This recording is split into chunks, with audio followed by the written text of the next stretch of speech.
ये वाला सवाल आप किसी भी हालत में छोड़ नहीं सकते। यहाँ पे आप वेरी इंपॉर्टेंट लिख लीजिए। ठीक है दोस्तों, ये मिस्टर के नियम आज मैं आप लोग डिस्कस करेंगे इस वाले सवाल में। ठीक है दोस्तों, यहाँ पे लाभ हानि का टाइप 32 है और टाइप 31 हम लोग देख चुके हैं। ठीक है दोस्तों, यहाँ रवि ने 2 घड़ी 840 में खरीदी। पहली घड़ी को बेचने पर 12% का लाभ हुआ तथा दूसरी घड़ी को बेचने पर 16% की हानि हुई।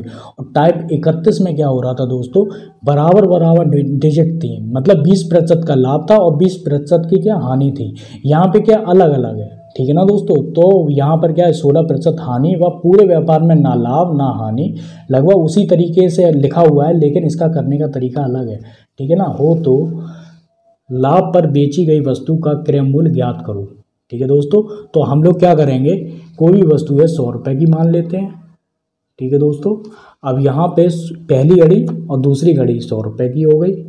ठीक है, उस पर क्या हुआ, पहले में क्या हुआ 12% का लाभ हुआ, तो हम लोग 12% का लाभ हम लोग यहाँ पे कर देते हैं, 12% का लाभ। ठीक है, तो कोई भी वस्तु 100 रुपये की है, 12% लाभ पे वो वस्तु कितने की हो जाएगी, वो वस्तु हो जाएगी दोस्तों 112 की। यहाँ पर क्या हो रहा है 16% हानि हो रही थी दूसरी घड़ी में, तो हम लोग क्या करेंगे 16% की हानि हम लोग यहाँ पे लिख देते हैं। तो 16 पे गया तो कितना बैठा जाके 84 बैठा।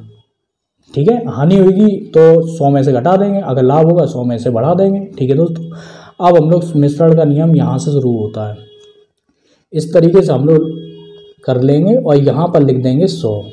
ठीक है दोस्तों, जब यहाँ पे हम लोगों ने 100 लिख दिया तो 112 में 100 को घटाएंगे तो कितना हो गया, मतलब बड़ी संख्या से छोटी संख्या को घटाना है, तो यहाँ पे हम लोग इस तरीके से क्रॉस चलता है इसमें। ठीक है, तो 112 में से 100 घटाएंगे तो कितना हो जाएगा 12 हो जाएगा। ठीक है, 100 में से 84 घटाएंगे तो कितना हो जाएगा, क्योंकि ये 100 बड़ा है इससे। ठीक है, तो यहाँ पे कितना हो जाएगा दोस्तों 16 हो जाएगा।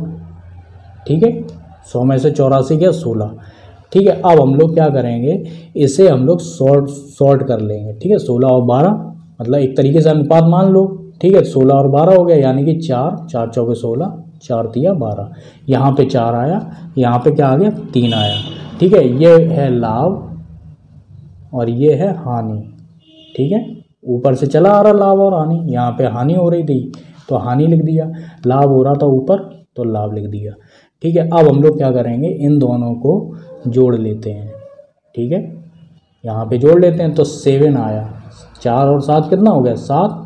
ठीक है, 7a बराबर, ये जो 7 आया है वो किसके बराबर है, ये 7 है दोस्तों 840 के बराबर, मतलब रवि ने जो 2 घड़ियाँ खरीदी थी उनके बराबर है। यानी कि 7 जो अब आया है, बस यही हम लोगों को 7 चाहिए था, तो हम लोगों को मिल गया 7a बराबर 840।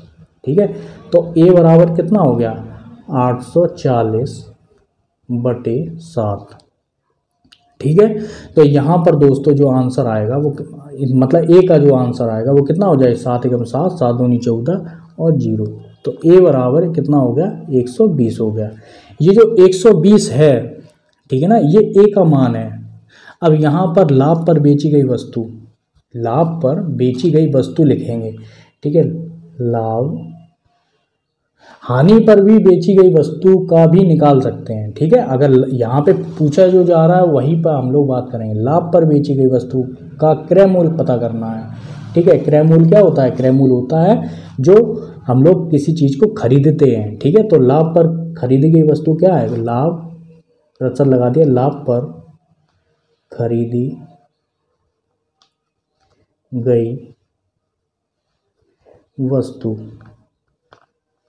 ठीक है दोस्तों, लाभ पर खरीदी गई वस्तु, तो यहाँ पर हम लोगों को करना है, ये जो 120 आया है गुणे ये जो 4 है इसमें हम लोग गुणा कर देंगे, तो 4 में 12 चौक 48 और 0। ठीक है दोस्तों, तो वो जो एक घड़ी का जो प्राइस था जो लाभ पर खरीदी गई थी वो कितने की है 840 की। अगर हम लोग इसी जगह अगर हानि वाली वस्तु का निकालते, ठीक है ना, हानि पर खरीदी गई वस्तु का निकालते तो 3 से हम लोग गुणा कर दें, 120 गुणे 3, 12 एकम 12, 12 दूनी 14, 12 तिया 36। ठीक है दोस्तों, तो 36 यानी कि 360 आ जाता।